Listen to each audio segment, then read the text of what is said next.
Alhamdulillah, wassalatu wassalamu ala Rasulillah. We have finished 182 ayahs from Surah Al-Baqarah. The total number of ayat in Surah Al-Baqarah is 286. So we have 104 ayat to finish the surah.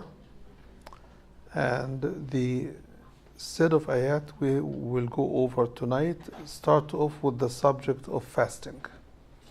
So we stopped at ayah number 182, which finishes the ayah of wasiyah, and then here we're going to start about the ayat of fasting. A'udhu billahi minash shaitanir rajim.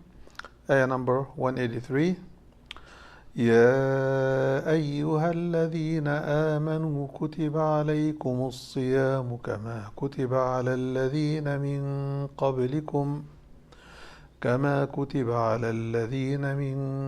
قبلكم لعلكم تتقون أياما معدودات فمن كان منكم مريضا أو على سفر فعدة من أيام أخر وعلى الذين يطيقونه فدية طعام مسكين فمن تطوع خيرا فهو خير له وأن تصوموا خير لكم إن كنتم تعلمون شهر رمضان الذي أنزل فيه القرآن هدى للناس وبينات من الهدى والفرقان فمن شهد منكم الشهر فليصمه ومن كان مريضا أو على سفر فعدة من أيام أخر يريد الله بكم اليسر ولا يريد بكم العسر ولتكملوا العدة ولتكبروا الله على ما هداكم ولعلكم تشكرون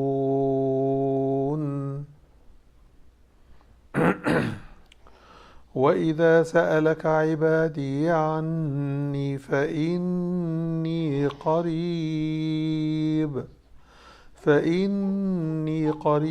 أجيب دعوة الداع إذا دعان فليستجيبوا لي وليؤمنوا بي لعلهم يرشدون.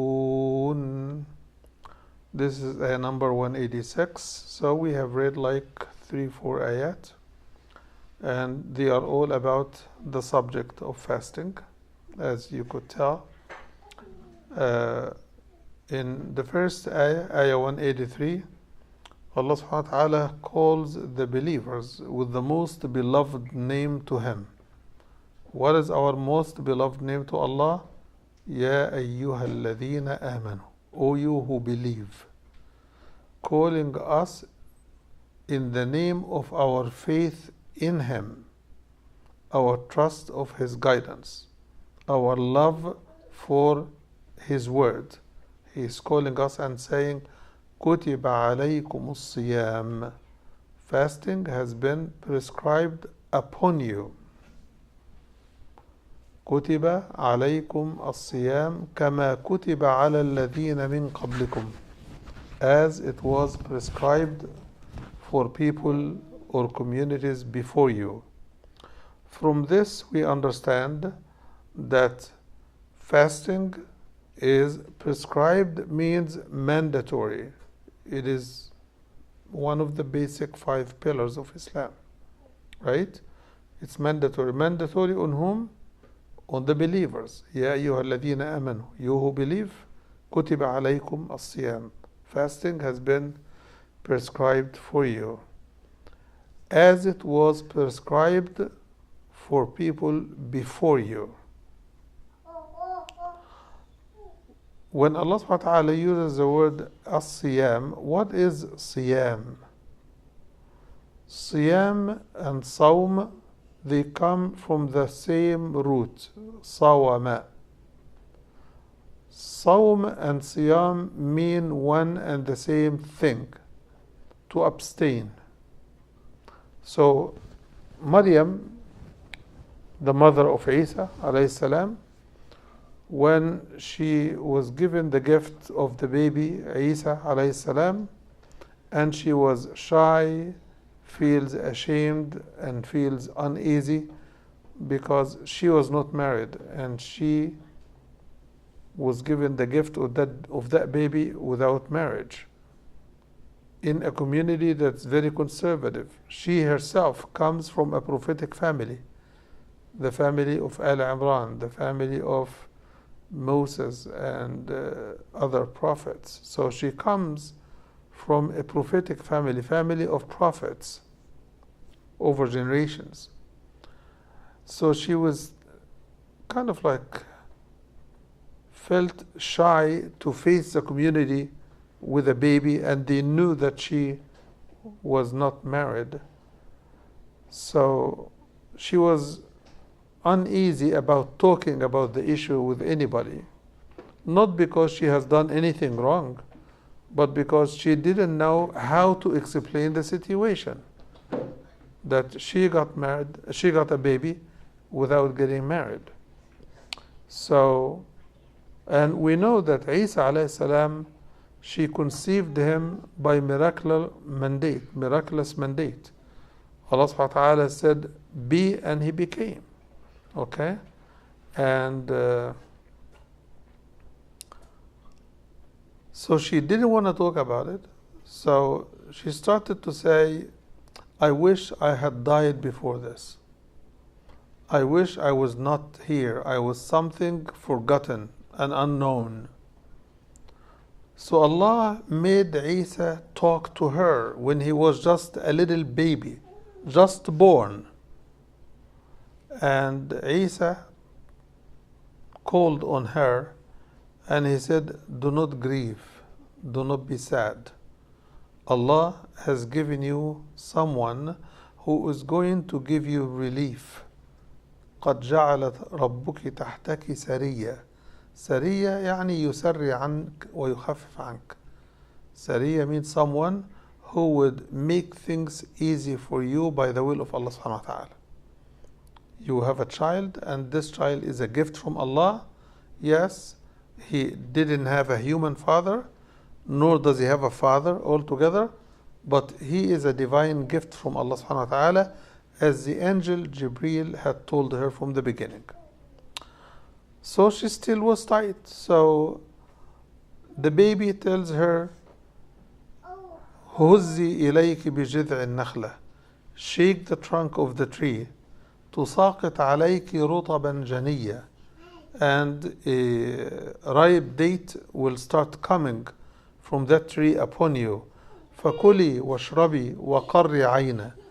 Eat and drink and have and enjoy a cool eye. Okay? وقري عينا. And then he tells her, فإما ترين من البشر أحدا فقولي إني نذرت للرحمن صوما. If you see any human being, say, I have vowed a fast. I have vowed a fast. I am committed to a fast. So today I am not going to talk to any human being. So the definition of fast here is abstention from what? From talking. She would not talk to anyone on that day. So when she took the baby and the people started to gather around her, they said, how did you get this baby, Maryam? How? Your father was a good, righteous man, and your mother was not a bad woman. How? She pointed to the baby. She pointed to Isa, alayhi salam. And Isa spoke to people. And he said, Inni abdullah, I am the servant of Allah. Atani al-kitaba wa ja'alani nabiyya. He has given me the book, and He has made me a prophet. وَجَعَلَنِي مُبَارَكًا أَيْنَمَا كُنْتَ, and He has made me blessed wherever I be. وَبَرًّا بِوَالِدَتِي, He has made me kind to my mother. So he didn't have a father, right? وَجَعَلَنِي مُبَارَكًا أَيْنَمَا كُنْتَ وَبَرًّا بِوَالِدَتِي, and to be kind to my mother. وَلَمْ أَكُنْ جَبَّارًا شَقِيًّا, and I am not a tyrant or a miserable, horrible child or son. So the word sawm means abstention from talking. The word siyam is used for abstention from food, drink, and anything that breaks the fast. I hope you are following, and I hope that this is clear for you. Then the purpose of fasting is mentioned in the same ayah number 183. The purpose of fasting is لَعَلَّكُمْ تَتَّقُونَ. So fasting is a path towards taqwa. Fasting is a path towards taqwa. What is taqwa? Taqwa is to be observant of Allah all the time. Before you talk, you have to watch what you say, because Allah is watching what you're saying.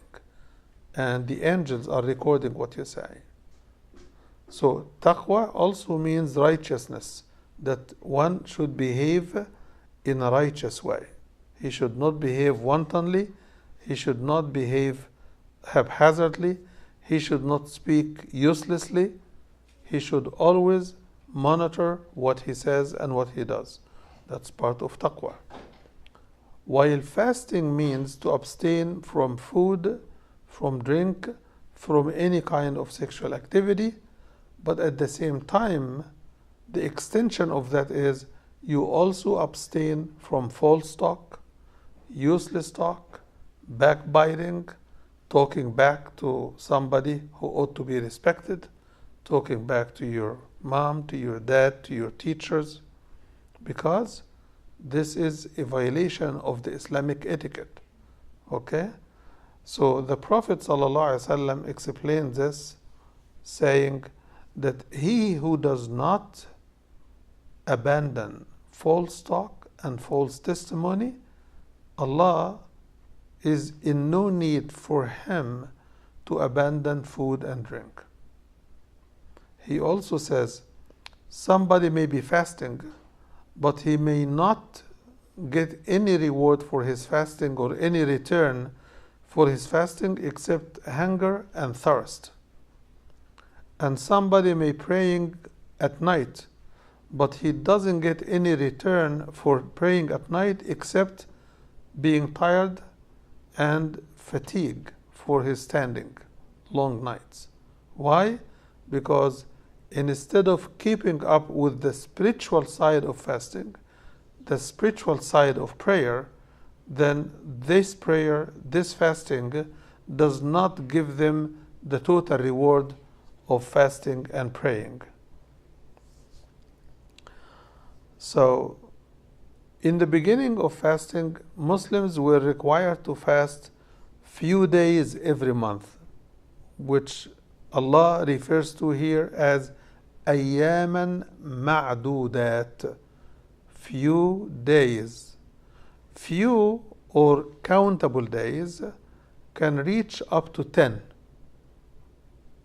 Less than 10 is few, more than 10 is plural in number, which means gamma. Okay? So here it says أياما معدودات. In the following ayah that talks about the month of Ramadan, it talks about the whole month fasting. شهر رمضان الذي أنزل فيه القرآن هدى للناس وبينات من الهدى والفرقان فمن شهد منكم الشهر فليصم. The month of Ramadan is the month in which the Quran was revealed. So he who lives to witness the month, he has to fast the month. So in the beginning, it was few days every month, and few is a number between 3 and 10, as we mentioned before. Okay? So, ayah number 184, أياما معدودات, days that are few, and فمن كان مريض منكم مريضا أو على سفر, he who is sick or is on travel, فعدة من أيام أخر, he needs to make up the days he breaks of the fast in other days.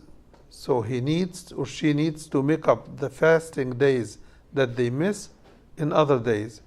وعلى الذين يطيقونه, those who can fast but at the risk of bad health or bad repercussions because they are too old, they can hurt themselves fasting.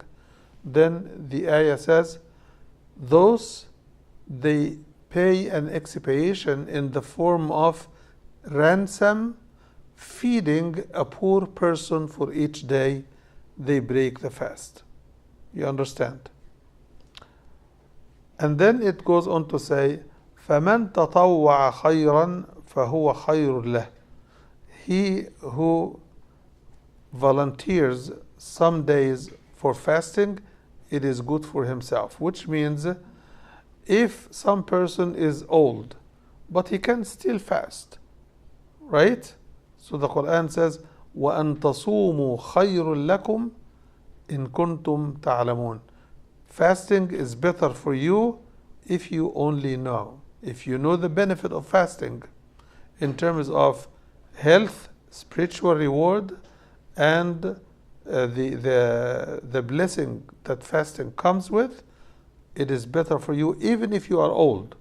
But if you're old and it is difficult or risky for you to fast, then Allah says, since you are old, frail, weak, and cannot fast, pay a fidyah and you don't have to make up the days after. Right? So the Quran gives us two options for those who break the fast with an excuse.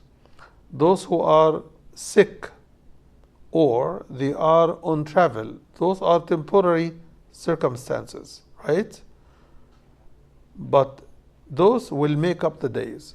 But if somebody is too frail and it is risky for him to bear with the fasting despite the harm, then the Quran says, let him break the fast and pay a ransom, feeding a poor person for every day they break the fast.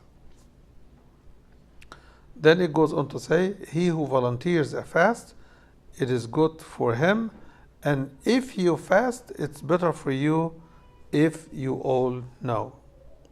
Then ayah number 185, شهر رمضان الذي أنزل فيه القرآن.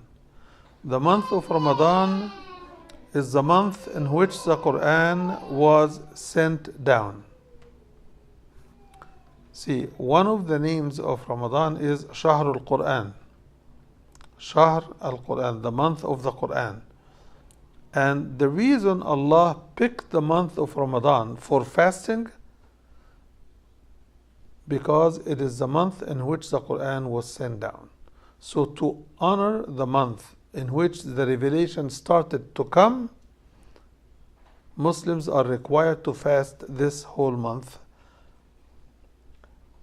And the Quran, why was the Quran sent down? Allah says, هُدًى لِلنَّاسِ وَبَيِّنَاتٍ مِنَ الْهُدَى وَالْفُرْقَانِ. It is guidance for people, and it is clear guidance or clarity of guidance or clarifying the guidance and setting a criteria, which means to set a yardstick. Do you know what a criteria is? When, for example, I say, if you want to be a member of this group, for example, then you have to meet the following criteria. You have to be 12 years old, or 10, or 8, or whatever. And then you have to be a Muslim. And then you have to finish the assignments. These are conditions, right? We also can describe them in the English language as a criteria, which means a measure by which we measure who meets the conditions and who doesn't meet the condition. Okay? So the Quran is a criterion, which means it could be used as a yardstick. Yardstick for what? It is a yardstick by which Allah subhanahu wa ta'ala shows us the difference between what is right and what is wrong, what is righteous and what is wicked, what path takes us to paradise and what path takes us to hellfire, what path earns us the love of Allah and what path earns us the wrath of Allah subhanahu wa ta'ala. So وَبَيِّنَاتٍ مِّنَ الْهُدَى وَالْفُرْقَانِ فَمَنْ شَهِدَ مِنْكُمُ الشَّهْرَ فَلْيَصُمْ. He who witnesses the month of Ramadan, let him fast it. Let him fast. وَمَنْ كَانَ مَرِيضًا أَوْ عَلَى سَفَرٍ. He who is sick or on travel, then he needs to make up the missed days of fasting some other days. So it says فَعِدَّةٌ, which means count the number of days you break the fast in Ramadan, so that when you come to make it up, you know the numbers. Then Allah subhanahu wa ta'ala tells us something that is of very important issue, which is to comfort us. Allah subhanahu wa ta'ala says, يُرِيدُ اللَّهُ بِكُمُ الْيُسْرِ. Allah wants ease for you. وَلَا يُرِيدُ بِكُمُ الْعُسْرِ. Allah doesn't want to give you a hard time. Okay? So what is yusr? What is easy in the fasting of Ramadan? In other days, you eat and drink the whole day. So many of us will end up junking over a whole day, right? From the time they wake up until the time they go to bed. But fasting helps us regulate and give our digestive system and body a break, where the system is not overworked. Okay? That is yusr, that's easy. It gives the body a chance to flush out whatever has been accumulated in the stomach for a whole year of filling up our stomach every day. So when the stomach is empty, we are able to focus on other things.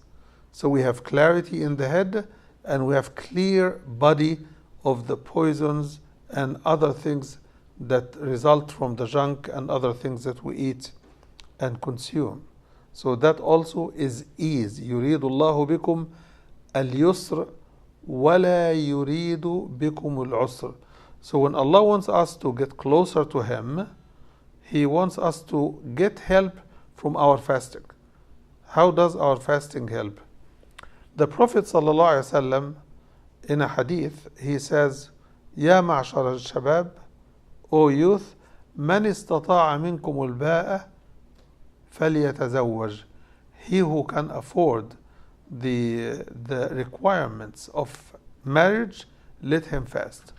ومن لم يستطع, and the one who cannot, فعليه بالصوم. If he cannot afford marriage financially or physically or any other reason, then let him fast. Why? He says, فإنه أغض للبصر وأحصن للفرج. So as a youth, if I am a youth and I cannot afford marriage, then the Quran, the hadith gives me an advice to focus on fasting. Why? Because fasting eliminates a good deal part of our desires. So we can lower our gaze and not extend a look of lust after each other. So يُرِيدُ اللَّهُ بِكُمُ الْيُسْرَ. So fasting can diminish the sexual desires, and as such we are able to focus more on our worshipping of Allah subhanahu wa ta'ala. يريد الله بكم اليسر. Allah wants ease for you. ولا يريد بكم العسر. He does not want hardships for you. You see the mercy of Allah subhanahu wa ta'ala. He wants ease for us. And I want to expand a little bit on this, if you allow me, that all what Allah requires of us, it is to achieve that ease for all of us. So you say, do you mean, Sheikh, that if I have to pray 5 times a day, that this is not hard? Yes, it is easier to pray than it is to skip the prayer. Why?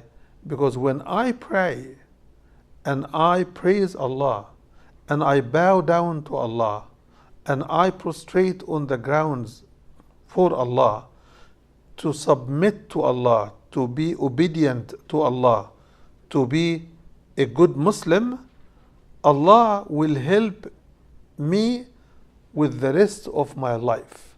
Everything He can make easy. The whole life that I live becomes easier. Why? When I pray on time in particular, who is backing me up? It's Allah. Who's gonna bless the rest of my day? It's Allah. Who is going to open my head and heart to absorb and focus on the task I'm doing? It's gonna be Allah. But if I refuse to pray, or I refuse to pray on time, who's going to be my companion? It's gonna be Shaitan. Does Shaitan want us in ease? No. Shaitan wants us to be either afraid or worried or disobedient to Allah subhanahu wa ta'ala. Because when we do this, the Shaitan takes control of what we do next. Okay? So it's easier to be a Muslim, it's easier to be obedient to Allah, it's easier to pray on time, to fast the month of Ramadan, if we are old enough and we are healthy enough and we are not sick, then it's easier to be a Muslim than it is to run away from Islam or to be disobedient. Yes. What happens like if you have you need to take medicine every day? If you want to have medicine every day because you have to, you check with your doctor, but ask a Muslim doctor if the medication you are taking, very good question, if the medication you are taking could be taken before Fajr and after breaking the fast. If it's possible to do it, then fast the rest of the day and take your medication according to that regime. If not, then you break the fast and then make it up after Ramadan. Does this answer your question? Good, very good question. Anyone has a question? Yes. Why do you need to take vacation every day if you want to? Why don't you take a vacation every day if you want to? No, why do you take a medication? Oh, you're asking why does he take medication every day? People who need medication every day are normally people who have illness that requires medication on regular basis. Like for example, if the person is diabetic, he has high sugar in his blood, right? Then they need medication every day to be able to function. Okay? Yes. Yeah, if the person is too sick during Ramadan and continues to be too sick after Ramadan to fast, then they will fall in the category we mentioned in the beginning. It will be like terminal ill people and very elderly people who cannot fast altogether. So their option is not available to make up the fast. Their option is to pay fidya, feeding a poor person for every day they break the fast. Yeah, if they break the fast 10 days in Ramadan, for example, then they pay for 10 people. If they break the fast the whole of Ramadan, then they pay for 30 people. If they are poor and they cannot pay the fidya, they don't have to pay the fidya. But let us talk about the concept of being poor. Poor in this case means I personally don't have resources to feed even myself. But if I have resources to feed myself and to feed my family, and I ran out of resources, then I don't have money to pay one more person, right? But if I have money to feed my family and myself, and I am able still to feed one more person, then I feed that one more person, and this will be my fidya for each day. Does it have to be a random person? Some random person, he has to qualify. The condition is that he is poor. What is the definition of a poor person? A poor person is a person who doesn't have the means to provide for his basic needs. Okay? Very good questions, mashallah. Yes? Sure.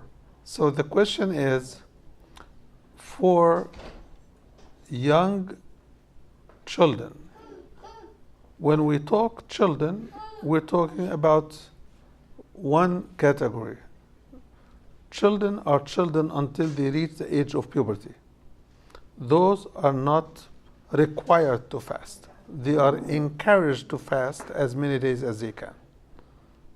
Beyond the age of puberty, they are not children in the Islamic definition.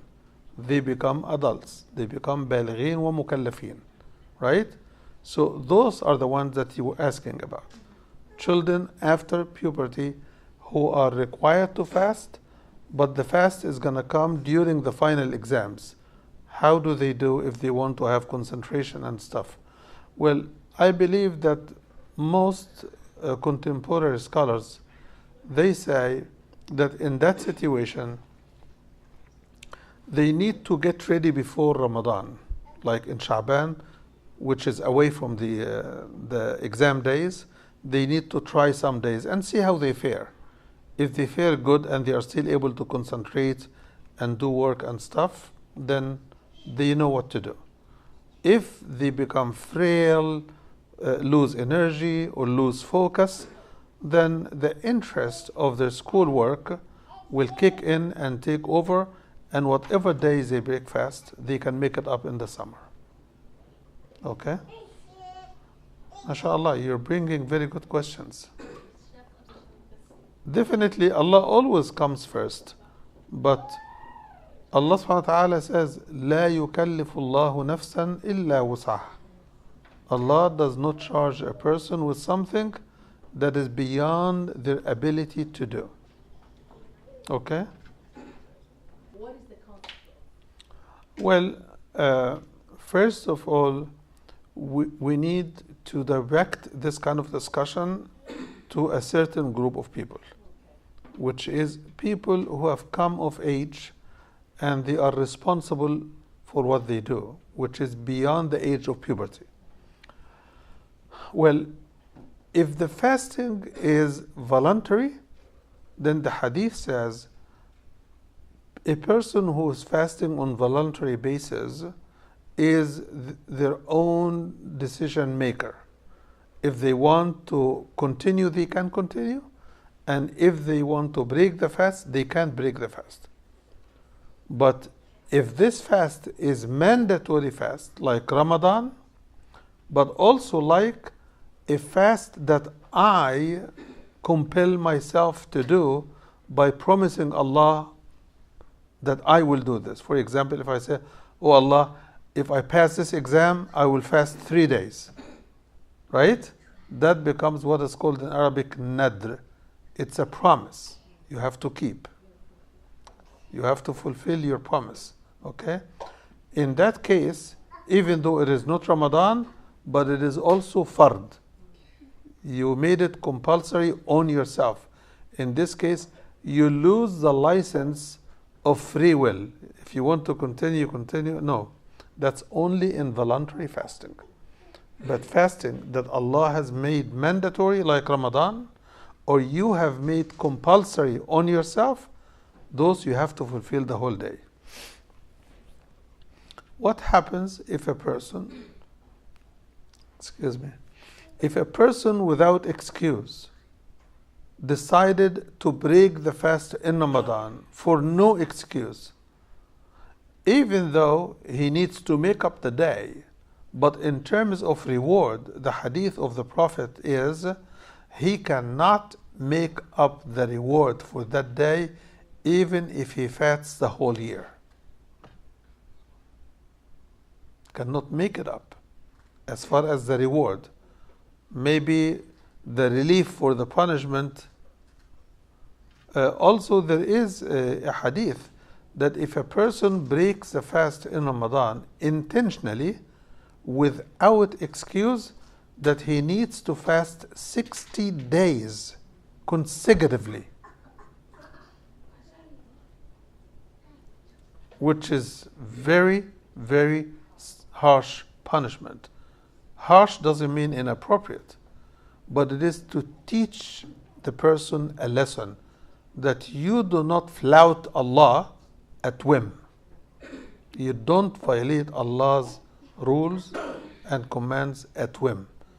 Do it according to His license. If you don't have a license, don't. Yes. Do you mean like 16 days, like without eating food or fruit? You're fasting like normal, like Ramadan. Do you think that a person could live 60 days without food? Do we fast Ramadan without food? Wait, straight 60 days, like without eating after Maghrib? No, he would eat after Maghrib, of course. Oh, because they thought punishment. Huh? Because they thought it's a punishment, then no food for 60 days. No, that would be a death sentence. I am sorry if I misspoke. I meant 60 days uninterrupted by any days of breaks.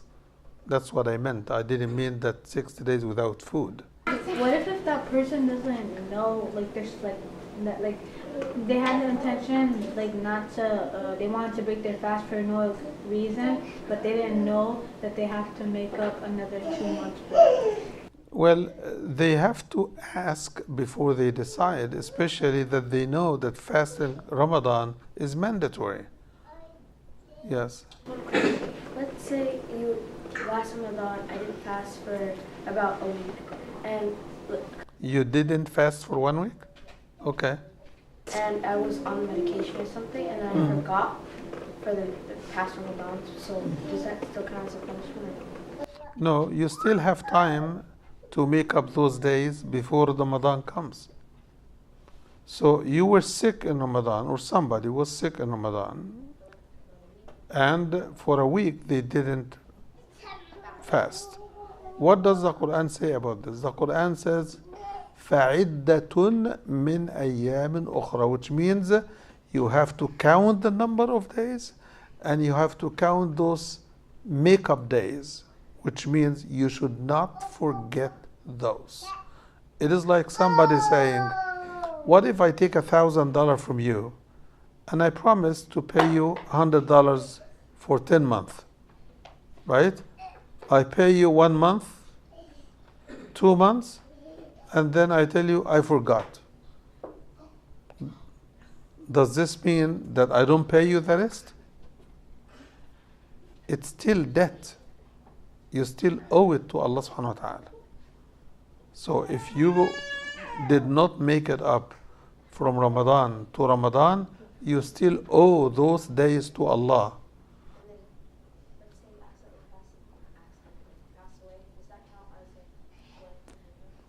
No, Allah is more merciful than we think. Okay?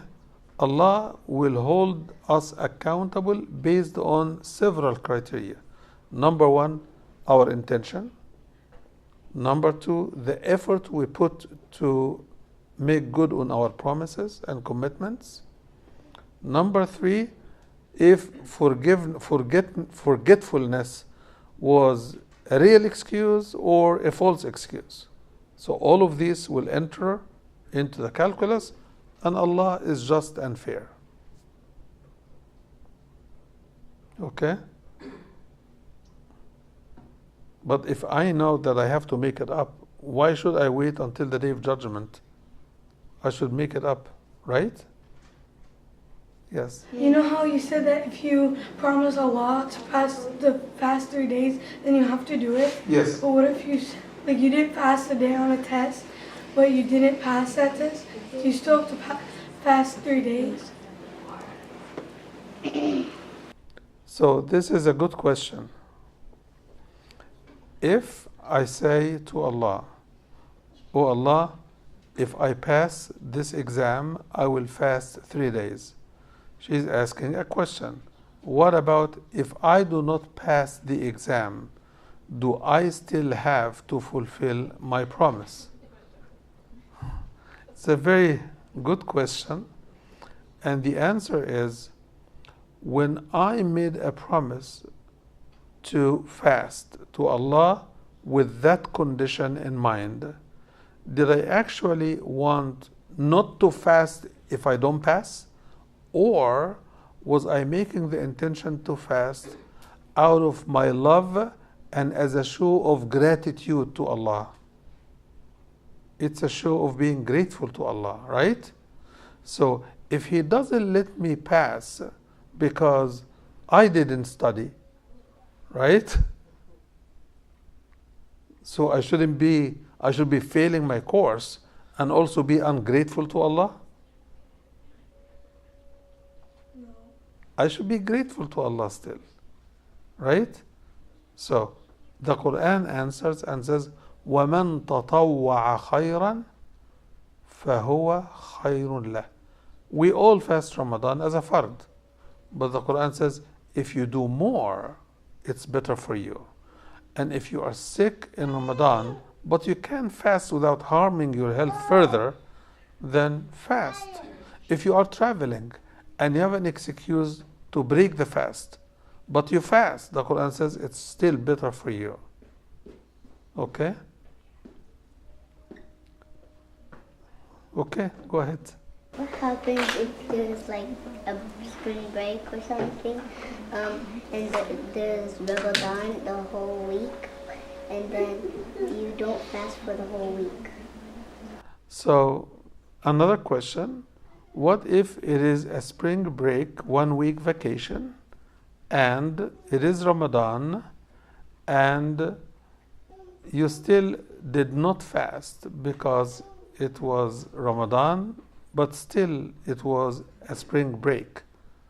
That's the question. And why wouldn't somebody fast when they are on vacation? Because like Remember we mentioned that you have a license, you have a reason not to fast when you are sick or when you are traveling, and then you make up the days, right, after Ramadan. If you are sick for life, terminally sick, they call it, and or if you are very old and frail to fast, then you break the fast in these cases and you pay fidya by feeding a poor person for each day. Right? So what would be the reason for a young person who is on vacation not to fast? Yes. Do you have to have suhoor to continue fasting the entire day? Do we have to take suhoor to continue fasting the whole day? Well, suhoor is a blessed meal. The Prophet ﷺ says, تَسَحَّرُوا فَإِنَّ فِي السَّحُورِ بَرَكَةً. Take your suhoor because in suhoor there is a blessing. Even if all what you take is 1 date or 1 small cup of yogurt, whatever you feel light and good, or it will help you sustain your energy for the day. Because Ramadan is not a season for people to fast and go to sleep the whole day. Some Muslims do that, but that's wrong. People used to fast and fight in Ramadan. You know the Battle of Badr? It was in Ramadan. Okay? So what I want to say is fasting requires certain level of energy so that you can keep up with your life normally. So take a cup of juice, take a light meal that you can digest over the day, take a couple of dates as suhoor, or take a meal in suhoor. All of these are options. But are we required? Like, it will not be fasting will not be correct if we miss the suhoor. No, it will not break the fast. Okay? But it is not the advice of the Prophet. Sallallahu Alaihi Wasallam. You can't what? You cannot sleep the whole day because you're fasting. That's what I was talking about. But you can nap if you want to. You cannot use fasting as an excuse to not do what you have to do during the day. So you're asking if one could watch the TV and sleep, right? But what is the purpose of fasting? The purpose of fasting is to achieve piety, righteousness, right? So does watching TV increase your piety? Does it increase your righteousness? So how do you combine fasting and watching TV together? Does watching TV help you become more righteous? Does it help you become the opposite of righteous? Right? So fasting, you're fasting to get to righteousness. And you're watching TV to distract from your righteous path. They don't work together. Does watching TV become haram then in Ramadan?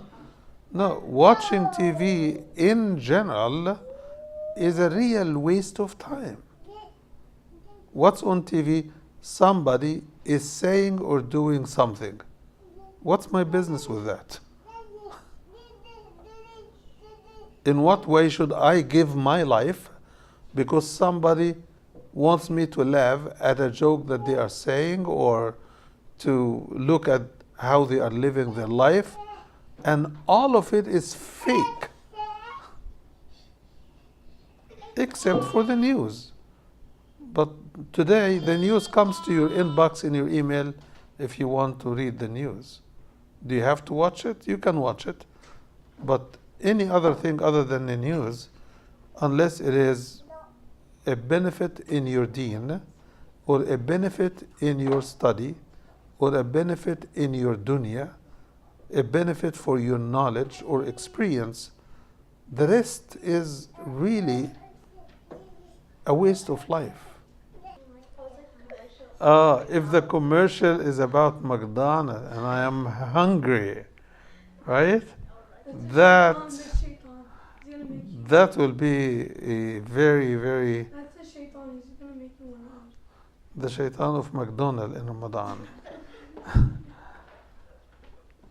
Do you like watching food in Ramadan? Yes. Yes. What if you eat or drink while you are fasting because you forgot that you are fasting?